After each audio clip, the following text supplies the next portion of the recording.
আজকে একটু সুন্দর করে টমেটো দিয়ে মাছ রান্না করব। এজন্য পেঁয়াজ যে মশলাটা উঠিয়ে দিয়েছি, তার সঙ্গে টমেটো দিয়ে দিয়েছি। আসসালামু আলাইকুম এভরিওয়ান। সবাই কেমন আছেন? আপনাদের জন্য নতুন আরও একটি ব্লগ নিয়ে এসেছি।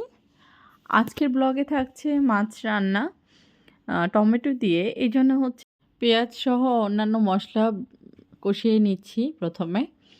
এর সঙ্গে টমেটো কুচি দিয়ে নিয়েছি যেন হচ্ছে রান্নাটা আরও সুন্দর লাগে। টমেটোকে 4-5 ভাগে কেটে নিয়েছি। দেন হচ্ছে আমি একটু পানি দিয়ে এটা সিদ্ধ করার জন্য ঢাকনা দিয়ে দিলাম। কিছুক্ষণ পরে আপনাদের সাথে দেখা হচ্ছে। কিছুক্ষণ পরে এই যে সেই মশলার হচ্ছে অনেকাংশ হয়ে এসেছে। তো এটাকে ভালোভাবে কষিয়ে নিতে হবে সুন্দর করে, যেন মাছটা সুন্দর লাগে রান্নাটা। যত বেশি কষাবেন তত সুন্দর হবে মাছ রান্না। আর এটা আমি হচ্ছে শুকনো গুঁড়ো মরিচ দিয়ে করেছি, এই জন্য কালারটা অনেক সুন্দর এসেছে। অনেকে কাঁচামরিচ দিয়েও করতে পারেন, যে যেভাবে খেতে পছন্দ করে আর কি। এখানে পেঁয়াজ মশলা যেটা কষিয়ে নিব ভালো মতো করে। যখন এই মশলাটা তেল তেল হবে আরও, তখন হচ্ছে আমি মাছটা দিয়ে দেব। দেন আমি কয়েক মিনিট ধরে এই মশলাটা কষিয়ে নিচ্ছি।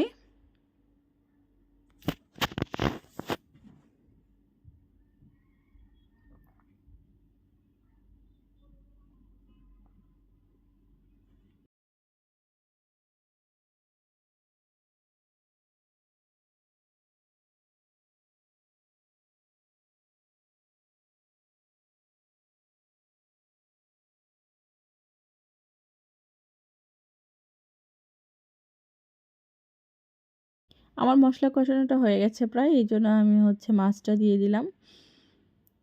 এভাবে প্রসেস অনুসারে মাছগুলো দিয়ে দিচ্ছি।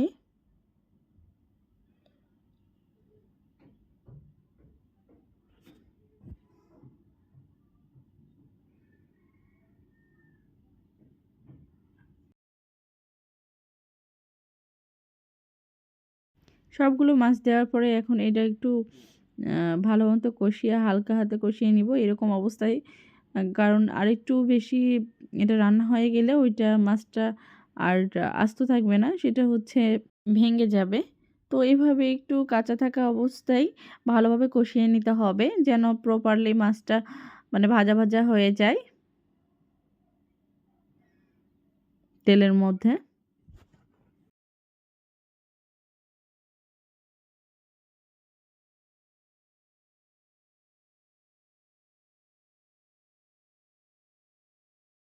তো কিছু মিনিট হচ্ছে আমি ভেজে নেওয়ার পরে এখানে হচ্ছে মাছটা যখন একটু মনে হয়েছে ভাজা ভাজা হয়ে গেছে, তখন আমি একটু পানি অ্যাড করে দিলাম মাছটাকে সিদ্ধ করার জন্য। দেন একটু ঝোল রাখবো।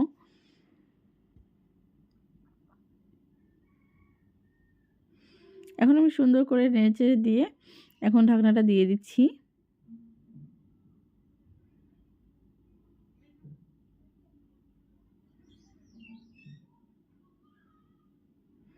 এখন মাছটা রান্না না হওয়া পর্যন্ত অপেক্ষা করব। ফিরে আসছি কিছুক্ষণ পর।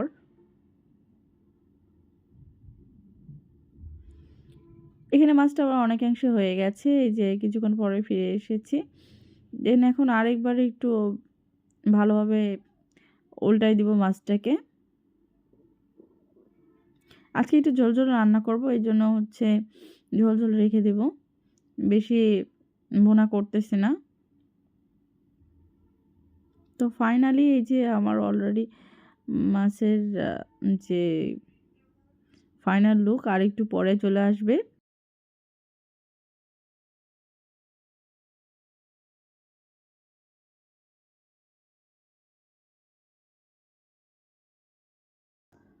তো পরবর্তীতে আরও সুন্দর লুক এসেছিল রান্নাটার, তো ওইটা আপনাদের সঙ্গে শেয়ার করতে পারলাম না, সরি। ওইটা ক্লিপ ডিলিট হয়ে গেছে। সবাই ভালো থাকবেন, সুস্থ থাকবেন, আল্লাহ হাফেজ।